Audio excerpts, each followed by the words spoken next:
को बचाने में कामयाब होंगे। आखिरी सवाल है ढंडा साहब, जो लोगों का रुझान है वो राष्ट्रवाद की तरफ, धर्म की तरफ जिस तरह से बढ़ रहा है, और एक पार्टी ऐसी है जो इसका एज ले रही है, बेनिफिट ले रही है, आपको नहीं लगता कि अब शायद समय ज़रूरत ये है कि डेवलपमेंट की बात ना करके धर्म की और राष्ट्र की बात की जाए, शायद वोट बढ़ जाए? साहब, इंडिया अलायंस के एक एक करके जो जिस तरह से पिलर गिर रहे हैं, पहले नीतीश कुमार चले गए, हेमंत सोरेन को अंदर कर दिया, ममता बनर्जी मुखर होकर बोल रही हैं कि कांग्रेस की तो एक भी सीट नहीं आएगी, अब रहते खाते पीते अंत में अरविंद केजरीवाल हैं, वो भी कब अरेस्ट हो जाए, कुछ नहीं इसके बारे में पता। इसका मतलब इंडियन अलायंस तो खत्म होने जा रहा है। देखिए, मुझे नहीं लगता कि किसी के अरेस्ट होने से या ये राजनीतिक साजिश करें किसी के खिलाफ उससे कोई कमज़ोर हो जाता है। अंग्रेज़ रोज़ ही करते थे हमारे क्रांतिकारियों के खिलाफ, हमारे स्वतंत्रता सेनानियों के खिलाफ, कभी जेल में डालते थे, कभी फांसी चढ़ा देते थे। उससे क्या हमारा आंदोलन कमज़ोर हो गया? आंदोलन और मजबूत हुआ। ये जितना अपने पर्दे हटा रहे हैं अपनी तानाशाही के, उतना लोगों के दिमाग में ये बात बैठ रही है कि ये तानाशाही लाना चाहते हैं, लोकतंत्र खत्म करना चाहते हैं। ये हेमंत सोरेन जी को जेल में डाल दें, सारा झारखंड खड़ा हो गया इस बात को लेके कि गलत कर रहे हैं। और ये अरविंद केजरीवाल जी, लोकसभा की कितनी सीटों के लिए आम आदमी पार्टी तैयारी कर रही है? 10 सीटें हैं, इंडिया अलायंस है, तो जाहिर तौर पर शेयरिंग का फार्मूला है। अभी आपने जिक्र किया था किसी के आगे कि हम 10 की 10 सीटों पर यानी कि तैयारी कर रहे हैं, तो किस तरह की तैयारी है? सीट शेयरिंग को लेकर क्या फार्मूला होगा? दिल्ली को लेकर कुछ डिसाइड हुआ है? पता लग रहा था कि 3 सीटें शायद कांग्रेस को दी हैं, 4 आम आदमी पार्टी के पास रहेंगी। नमस्कार, मैं हूं आकर्षण उपल और इस समय आप ये सीधी तस्वीरें देख रहे हैं IBN 24 पर। आज करनाल पहुंचे हैं हरियाणा आम आदमी पार्टी के सीनियर वाइस प्रेसिडेंट अनुराग ढांडा। उनसे कुछ तीखे सवाल कर लेते हैं। ढांडा साहब, क्या कुछ मुद्दे थे? आज करनाल पहुंचे हैं, मुख्यमंत्री आवास का घेराव किन मुद्दों को लेकर हो रहा है, और आज जो कार्यकर्ताओं के साथ बैठक हुई, क्या कुछ रिस्पॉन्स रहा? देखिए, मुद्दा तो बहुत महत्वपूर्ण है और पूरे हरियाणा में हाहाकार मचा इस मुद्दे पर। त्राही त्राही कर रहे हैं हरियाणा का युवा, कह रहा है कि हमको रोजगार दे दो। 25 लाख युवा बेरोजगार हरियाणा के अंदर आज के दिन में है। इसलिए मुद्दा तो ये है कि 6 जनवरी 2023 को मुख्यमंत्री मनोहर लाल खट्टर जी ने ट्वीट करके और आधिकारिक बयान देके ये कहा था कि साल 2023 में 50,000 ग्रुप सी और डी की नौकरी देंगे। मैं मुख्यमंत्री जी से सवाल पूछना चाहता हूँ, साल 2023 निकल गया, 50,000 छोड़िए, 1,000 नौकरी की भी अगर लिस्ट जारी कर दें, मैं सार्वजनिक तौर पे माफ़ी मांगने के लिए तैयार हूं। लेकिन अगर 1,000 नौकरी भी नहीं दी साल 2023 में 50,000 का वादा करके, तो फिर युवा सवाल पूछ रहा है कि मुख्यमंत्री जी आप क्यों होने चाहिए कुर्सी के ऊपर? मुख्यमंत्री जी 40 पेपर लीक क्यों हो गए? मुख्यमंत्री जी हमारी भर्तियां कोर्ट में क्यों अटकी हैं? मुख्यमंत्री जी ग्रुप सी से पहले ग्रुप डी की भर्ती करा दोगे, ऐसी बुद्धि कौन देता है आपको? ये सारे सवाल इस बार घर बैठ के नहीं पूछेंगे, इस बार मुख्यमंत्री जी के आवास पे उनके घर आके पूछेंगे, उनकी आंख में आंख डाल के पूछेंगे। अगर मुख्यमंत्री जी में हिम्मत हो लोगों का सामना करने की, तो मैं आपको आमंत्रित करता हूं मुख्यमंत्री जी, 7 तारीख को अपने घर पे रहिएगा। पूरे हरियाणा का युवा और आम आदमी पार्टी के कार्यकर्ता आपसे सवाल पूछने पहुंच रहे हैं। राणा साहब, पीछे बलविंदर सिंह जी खड़े हैं, लगातार बोलते रहते हैं कि करनाल में कानून व्यवस्था का जो दिवाला निकला हुआ है, CM सिटी है करनाल, रोज़ाना कोई ना कोई बड़ी घटना, कोई चोरी की घटना हो रही, कोई चाकू मारकर चला जाता है, कोई गोली मार देता है, कोई फिरौती मांग लेता है। CM सिटी से जब इस मामले की शुरुआत होती है तो हरियाणा में क्या संदेश जाता है? पब्लिक इसको किस तरह से देखती है? पार्टी, आम आदमी पार्टी इसको किस तरह से देखती है? देखिए, पहले तो इसके कारण समझने पड़ेंगे। 2 बहुत महत्वपूर्ण कारण हैं। एक तो ये कि बीजेपी की मंशा नहीं है कानून व्यवस्था को ठीक करने की। अगर आप एक महिला से छेड़छाड़ के आरोपी को, जिसके ऊपर चार्जशीट फाइल हो गई है, जिसमें पाए गए उनके खिलाफ सबूत, अगर ऐसे व्यक्ति को आप कैबिनेट में मंत्री बना के रखेंगे, तो इसका मतलब आप नीचे पूरी ब्यूरोक्रेसी को, सबको मैसेज दे रहे हैं कि कल को अगर कोई अपराधी तुम्हारा भी दोस्त हो तो उसको बचा लेना। तो अगर ऐसा मैसेज होगा तो फिर अपराध को कौन पकड़ेगा? कोई नहीं पकड़ेगा। दूसरा महत्वपूर्ण कारण, मैंने पहले भी कहा है, 25 लाख युवा बेरोजगार है हरियाणा के अंदर। बारूद के ढेर के ऊपर बैठे हैं हम। युवा थोड़ा सा भी इधर उधर हुआ, बर्बाद हो जाएगा हरियाणा। मैं बार बार मुख्यमंत्री से आग्रह करता हूं, इस बेरोजगारी की समस्या को देखिए। इसको बच्चे नशे की लत में जा रहे हैं लगातार, फिर अपराध की तरफ जाएंगे, एक एक परिवार बर्बाद होते हुए हम अपनी आंखों से देखेंगे। इसके लिए हम लड़ रहे हैं। मुख्यमंत्री जी इसकी तरफ ध्यान नहीं दे रहे हैं। जिम्मेदार सीधे तौर पर भारतीय जनता, ऐसे आज से पहले मुझे नहीं लगता, आप रिकॉर्ड उठा के देख लो, कभी अपराध में ऐसी स्थिति आई नहीं कि रोजाना 1 मर्डर हो रहा है हरियाणा के अंदर, 1 से ज़्यादा मर्डर हो रहा है, रोजाना 2 से 3 रेप हो रहे हैं हरियाणा के अंदर। इससे बुरी स्थिति क्या होगी? कहाँ लेके जा रहे हैं ये लोग समाज को? मुख्यमंत्री जी ने तो बयान दिया था, भी क्राइम तो उतना ही है, हम रिपोर्ट ज़्यादा कर रहे हैं, FIR ज़्यादा दर्ज हो रही है, क्राइम में कोई बढ़ोतरी नहीं है, हम FIR ज़्यादा दर्ज कर रहे हैं, इसलिए लोगों को लग रहा है कि क्राइम बढ़ गया है, क्राइम उतना ही है। देखिए, वो वही कहते हैं कि कबूतर अगर आंख बंद कर ले तो बिल्ली थोड़ी भाग जाएगी। अपराध आज के दिन में एक बड़ी समस्या है और आपके सामने मुंह बाए खड़ा है। अगर मुख्यमंत्री जी उसको नकार के ये चाहते हैं कि सब कुछ ठीक ठाक है, अपने घर पे बैठ के ये कहते रहिए ऑल इज़ वेल, तो फिर सब कुछ ऑल इज़ वेल ही है। उनको थोड़ी सामना करना पड़ता है, उनकी सिक्योरिटी में तो फ्री की सिक्योरिटी मिली हुई है उनको, पूरा काफिला चलता है, किसी को नज़दीक नहीं आने देते उनके, वो किसी को भी स्टेज पे कुछ भी बोल के चले जाते हैं, उनको कोई रोकने वाला नहीं है, तो उनको तो लगेगा ही कि सब कुछ सुरक्षित है। जिस दिन सरकार से जाएंगे, जिस दिन गद्दी से उतरेंगे, उस दिन पूछूंगा मुख्यमंत्री जी आप हरियाणा को कैसा बना के गए हैं, उस दिन आपको सामना करना पड़ेगा इन स्थितियों का। राणा साहब, इंडिया अलायंस के एक एक करके जो जिस तरह से पिलर गिर रहे हैं, पहले नीतीश कुमार चले गए, हेमंत सोरेन को अंदर कर दिया, ममता बनर्जी मुखर होकर बोल रही हैं कि कांग्रेस की तो एक भी सीट नहीं आएगी, अब रहते खाते पीते अंत में अरविंद केजरीवाल हैं, वो भी कब अरेस्ट हो जाए, कुछ नहीं इसके बारे में पता। इसका मतलब इंडियन अलायंस तो खत्म होने जा रहा है। देखिए, मुझे नहीं लगता कि किसी के अरेस्ट होने से या ये राजनीतिक साजिश करें किसी के खिलाफ, उससे कोई कमज़ोर हो जाता है। अंग्रेज़ रोज़ ही करते थे हमारे क्रांतिकारियों के खिलाफ, हमारे स्वतंत्रता सेनानियों के खिलाफ, कभी जेल में डालते थे, कभी फांसी चढ़ा देते थे। उससे क्या हमारा आंदोलन कमज़ोर हो गया?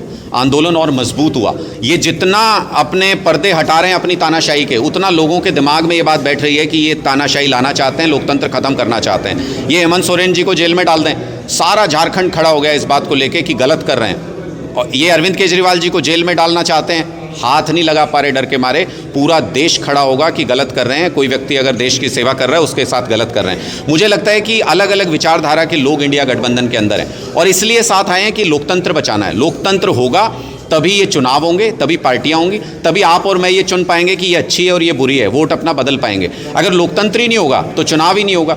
इसलिए हम सब एक मन बना के आए। मतभेद हो सकता है, रिजॉल्व हो जाएगा, मनभेद नहीं है, एक ही लक्ष्य लेकर के चल रहे हैं। ये चीज़ें सुलझ जाएंगी। सीट शेयरिंग जल्दी आपके साथ सारी साझा करेंगे। ईडी के समन आते हैं मेल पर, क्राइम ब्रांच का समन आता है, एसीपी लेकर आते हैं, 5 घंटे अरविंद केजरीवाल के घर के बाहर खड़े रहते हैं। आम आदमी पार्टी कार्यकर्ता बाहर आकर कहते हैं क्या ड्रामेबाजी है, 5 घंटे लगा दिया आपने, देना है हमें दे दो। लास्ट में बेशक वो जो नोटिस था वो बाहर ही देकर गए।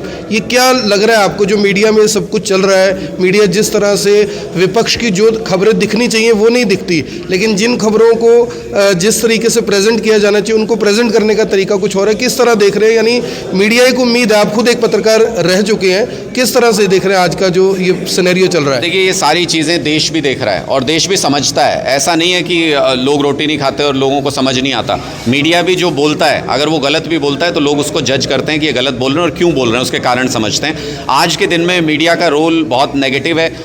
देश के लोग, नेशनल मीडिया का रोल बहुत नेगेटिव है और देश के लोकतंत्र के पे अगर सबसे बड़ा संकट कोई है वो तो ये है कि मीडिया जो बैलेंसिंग पिलर है वो धीरे धीरे कमज़ोर होता जा रहा है। तो मुझे लगता है कि ये सारी साजिशें तो लोग देखते ही हैं कि एक मुख्यमंत्री को एक एसीपी आके ये कहता है कि मुझे तो हाथ में ही पकड़ाना है नोटिस। बाद में पता चलता है जब हमने पढ़ा उसको, नोटिस नहीं है, कोई एफआईआर का जिक्र उसमें नहीं है, उसमें एक चिट्ठी है वो कि जी ऐसा ऐसा सुनने में आया है, हम इसके बारे में आपसे जानना, बाय पोस्ट भेज देते उसको, कोई नोटिस नहीं है वो। तो इससे पता चलता है कि 2 दिन लगा दिए, बताओ, 4-5 ऑफिसर्स की टीम दरवाजे के बाहर खड़ी रही 2 दिन तक। इतने में कितना क्राइम रोक लेते, क्राइम ब्रांच के लोग थे, इतने में कितने केस सॉल्व कर सकते थे। इसका मतलब भारतीय जनता पार्टी का कोई लक्ष्य ही नहीं है कि उनको अपराध कम करना है, उनको बस विपक्षी परेशान करने हैं। जैसे हम तानाशाह देशों में देखते हैं, विपक्षी नेताओं को जेल में डाल दो, जेल में डाल दो, हम तो सुनते थे आज तक बाहर, अब ये यहाँ करने की कोशिश कर रहे हैं। अब हम समझते हैं कि शहीद भगत सिंह जी किस चीज़ के लिए लड़ रहे थे, अब हम समझते हैं बाबा साहब अम्बेडकर ये संविधान इतना मजबूत क्यों बना के गए हैं। हम उसके लिए लड़ाई लड़ेंगे, हमारे आदर्श हैं वो लोग, हम वो स्थिति दोबारा नहीं आने देंगे जो अंग्रेज़ों के वक्त पे थी। लोकसभा की कितनी सीटों के लिए आम आदमी पार्टी तैयारी कर रही है? 10 सीटें हैं, इंडिया अलायंस है, तो जाहिर तौर पर शेयरिंग का फार्मूला है। अभी आपने जिक्र किया था किसी के आगे कि हम 10 की 10 सीटों पर यानी कि तैयारी कर रहे हैं, तो किस तरह की तैयारी है? सीट शेयरिंग को लेकर क्या फार्मूला होगा? दिल्ली को लेकर कुछ डिसाइड हुआ है? पता लग रहा था कि 3 सीटें शायद कांग्रेस को दी हैं, 4 आम आदमी पार्टी के पास रहेंगी। देखिए, हमारी पूरी तैयारी लोकसभा चुनाव को लेकर, और तैयारी क्या होती है कि हम हर बूथ पे अपना कार्यकर्ता बना लें। आज के दिन हमने हरियाणा के हर गाँव में 15 से 20 लोगों की कमेटी बना दी है, 21-21 मेंबर की कमेटी बनाएंगे, उसमें 15 से 20 लोगों की ऑन एन एवरेज बन गई है। इसका मतलब कि गांव के हर बूथ पे आज के दिन में हमारा कार्यकर्ता है। तो हम 10 की 10 लोकसभा सीटों पे मजबूत चुनाव लड़ने के लिए तैयार हैं, लेकिन हम इंडिया गठबंधन के प्रति कमिटेड भी हैं। जो भी इंडिया गठबंधन में निर्णय होगा हम उसको फॉलो करेंगे, जो भी सीट शेयरिंग फार्मूला होगा आपके साथ साझा करेंगे। 1 सीट भी मिलेगी आम आदमी पार्टी को तो तैयार हैं आप? मुझे नहीं पता कितनी मिलेंगी, लेकिन जो भी सीट शेयरिंग फार्मूला तय किया जाएगा, पार्टी लीडरशिप, आम आदमी पार्टी की सीनियर लीडरशिप, कांग्रेस कांग्रेस की सीनियर लीडरशिप के साथ चर्चा में है। जो भी फाइनल होगा वो आपके साथ साझा भी करेंगे और पूरी ताकत से उस पर चुनाव भी लड़ेंगे। लेकिन मैं इतना स्पष्ट करना चाहता हूं कि आम आदमी पार्टी आज के दिन में एक नेशनल पार्टी है और उसके नेशनल फुटप्रिंट है, कई राज्यों के अंदर है। तो ये बहुत सीधा नहीं है कि किसी एक स्टेट में आप बता दो इतनी सीट लेंगे, इसमें इतनी लेंगे। ये जो भी फैसला होगा वो सभी स्टेट्स के लिए एक साथ होगा, उसके ऊपर बात चल रही है। 2 राउंड की बहुत पॉजिटिव बात हुई है। हम होपफुल हैं कि ये अच्छा गठबंधन होगा और लोकसभा चुनाव में लोकतंत्र को बचाने के लिए ये लड़ाई लड़ रहे हैं, हम उसको बचाने में कामयाब होंगे। आखिरी सवाल है ढंडा साहब, जो लोगों का रुझान है वो राष्ट्रवाद की तरफ, धर्म की तरफ जिस तरह से बढ़ रहा है, और एक पार्टी ऐसी जो इसका एज ले रही है, बेनिफिट ले रही है, आपको नहीं लगता कि अब शायद समय ज़रूरत ये है कि डेवलपमेंट की बात ना करके धर्म की और राष्ट्र की बात की जाए, शायद वोट बढ़ जाए उससे? नहीं, निश्चित तौर पे देखिए, कोई राष्ट्रवाद क्या है, राष्ट्रवाद किस चीज़ के लिए कर रहे हो? स्लोगन तो नहीं हो सकता राष्ट्रवाद। राष्ट्रवाद का मतलब राष्ट्र को आगे बढ़ाने की कोशिश कर रहे हो, राष्ट्र के प्रति समर्पित होने की कोशिश कर रहे हो। कैसे समर्पित होगे? अगर हमारे बच्चे नहीं पढ़े तो क्या राष्ट्रवाद है? अगर हमें बिजली की व्यवस्था 24 घंटे नहीं मिल सकती तो काहे का राष्ट्रवाद है? अगर हमको हमारे जो बिजली, पानी, स्कूल, अस्पताल जो हैं वो अच्छे नहीं हो सकते, काहे का राष्ट्रवाद है? तो इसलिए मुझे लगता है कि अरविंद केजरीवाल जी से समर्पित या अरविंद केजरीवाल जी से देशभक्त कोई आज के दिन में नेता नहीं हो सकता है जो ये काम कर रहे हैं, ये बिजली, पानी, स्कूल, अस्पताल का काम कर रहे हैं। हम तो कहते हैं हमारी विचारधारा क्या आम आदमी पार्टी की, कट्टर देशभक्ति, कट्टर ईमानदारी और इंसानियत, इन 3 पिलर्स के ऊपर आम आदमी पार्टी खड़ी है। हम उस पर पूरी ताकत से खड़े हैं और खड़े रहेंगे जब तक हम ये बदलाव पूरे देश में नहीं ला देते। बलविंदर सिंह पार्षद खड़े हैं पीछे, लोग इस उम्मीद से देख रहे हैं, क्योंकि हम भी लगातार फील्ड में रहते हैं, कि आम आदमी पार्टी अगर इनको मेयर पद के लिए खड़ा करती है या ये उम्मीदवार होते हैं तो क्या कुछ ऐसी तैयारी भी चल रही है? सुगबुगाहट ऐसे सोशल मीडिया पर पोस्टें डलती रहती हैं, इन्होंने अपने मुंह से कभी कुछ नहीं कहा। नहीं, देखिए बलविंदर जी हमारे बहुत मजबूत साथी हैं और सबका स्वागत है आम आदमी पार्टी में। तो किसी की बपौती थोड़ी है कोई सीट की हमने किसी के नाम लिख दी है, इनका पूरा स्वागत है। और ये जितनी मजबूती से पार्टी को लेकर के चल रहे हैं, पार्टी इनका पूरा सम्मान करती है। सब कार्यकर्ताओं के लिए दरवाज़ा खुला है, जो ताकत लगाए, जो मेहनत करे, लोगों के बीच में अपना रसूख बनाए, वो उस पद का हकदार है आम आदमी पार्टी के अंदर और हम उसको वो सम्मान देते हैं। धन्यवाद ढांडा साहब। तो ढांडा साहब से खुलकर बातचीत की। अब हमारे साथ बलविंदर सिंह जुड़ेंगे जो कि जिला अध्यक्ष भी हैं आम आदमी पार्टी के करनाल से। बलविंदर जी, जिस तरह से बातचीत हुई है अभी अनुराग ढांडा जी से, 7 तारीख को यानी कि तैयारी पूरी है, लेकिन मुद्दा ये है कि मेयर चुनाव होने थे जिनका अभी तक कुछ अता पता नहीं है, पता नहीं लोकसभा चुनावों के बाद होंगे, विधानसभा चुनावों के बाद होंगे। इसको लेकर बलविंदर सिंह की क्या कोई तैयारी है या फिलहाल कार्यकर्ता के रूप में ही काम करेंगे? कुछ ऐसी उम्मीद, कोई ऐसी कोशिश, कोई ऐसा मैसेज लोगों के लिए? ऐसे इसके लिए तैयारी की ज़रूरत नहीं है। लोग बहुत समझदार हो चुके हैं। लोग ये देखते हैं कि जो केजरीवाल जी थे, पहले दिल्ली में मुख्यमंत्री रहे, उन्होंने वहाँ क्या किया, उसको देख के लोगों ने, पंजाब वालों ने, पंजाब में कोई तैयारी थोड़ी थी, उसको देख के अच्छे कामों को पंजाब में सरकार बनाई। अब हरियाणा वाले लोग देखते हैं कि पंजाब वाले जो मुख्यमंत्री जी हैं, आम आदमी पार्टी है, वो कैसे काम कर रही है और वो उसको देख के हरियाणा में वोट करेंगे। वही बात यहाँ पे है, यहाँ तैयारी की जरूरत नहीं है। वो कहते हैं बलविंदर सिंह जी, आप 11.5 साल, 10.5 साल पार्षद रहे हैं, 2 प्लान लगातार पार्षद रहे हैं, उससे पहले अपनी कॉलोनी के प्रधान रहे हैं, तो आपने वहाँ पे कैसा काम किया? आपने वहाँ भ्रष्टाचार किया, वहाँ पे आपने जातिवाद फैलाया या धर्मवाद फैलाया या कोई बरादरीवाद फैलाया या जनता के हित में काम करे? उसको देख के लोग वोट देते हैं। अगर बलविंदर सिंह ने यहाँ पे 11 साल अच्छे काम किए हैं, बिना भेदभाव के, बिना रिश्वत लिए, बिना डरे, बेखौफ काम किए, तो वही चेहरा करनाल वाले देख के आगे वोट देते हैं। और रही बात मेयर के चुनाव की, इनमें दम होता तो फरीदाबाद में चुनाव करवा लेते, इनमें दम होता तो गुड़गांव 1.5-2 साल से पड़ा है, वहाँ चुनाव करवा लेते। वैसे तो जो इन्होंने लोकतंत्र की हत्या की है, लोकतंत्र की हत्यारी सरकार है, इनको किसी सरपंच पार्षद की जरूरत नहीं है। ये पाखंड कर रही है, आडंबर रच रही हैं। जो सरपंच थे उनकी सारी पावरें खींच के इनको अधिकारियों को दे दी। किसी पार्षद को स्वयं एक लाइट लाने का अधिकार नहीं है, तो पार्षद बनाए किस लिए? क्यों लाखों का खर्चा कर रहे हैं? जरूरत ही नहीं है। रविंद्र जी, मेयर क्या जो कार्यकाल था वो खत्म होने वाला था, उससे पहले ताकत बढ़ा दी, 10 करोड़ रुपए की पावर दे दी एकदम पहले वो छीन ली थी। इसको किस तरह से देखते हैं? ऐसे है, पार्षदों का एक, अगर मतलब पारिवारिक है, लोगों से रसूख वाला पार्षद है, तो उसका 1 लाख रुपया महीने का खर्चा है चाय पानी का जो लोगों की सेवा में लगता है, उसको 10,500 तनख्वाह देते थे। लेकिन इन्होंने आडंबर रचा, लास्ट वाले महीने में हमें भी 15,000 सैलरी दी। क्या 15,000 में कोई पार्षद जनता की सेवा कर सकता है? इन्होंने मतलब पहले तो इनको खौफ है, दूसरी बात ये है कि ये तो एक फॉर्मलिटियाँ दिखाते हैं कि हम लोकतंत्र है, ये जनतंत्र है।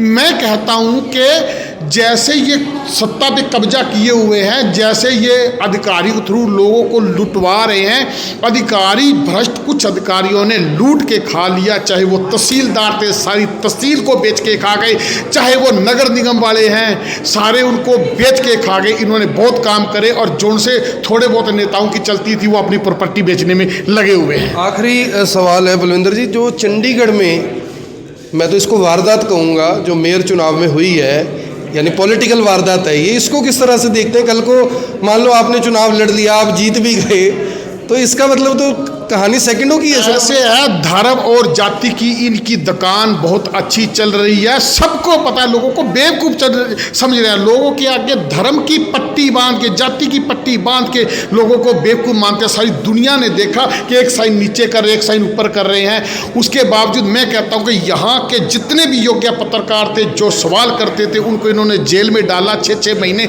झूठे केसों में। जो पार्षद ईमानदार थे, अधिकारियों की आंख से आंख मिला के बात करते थे कि हमने एक पैसा खाया तो बताए, हम तेरे को बताएंगे कितना पैसा खाया है, जैसे डीटीपी ने उसके केस में मेरे को अंदर डाला और वही डीटीपी 85 लाख रुपए रंगे हाथों रिश्वत लेते हुए पकड़ा गया, तो मेरे को किस चीज़ की सजा दी, मेरे पे क्यों केस किया?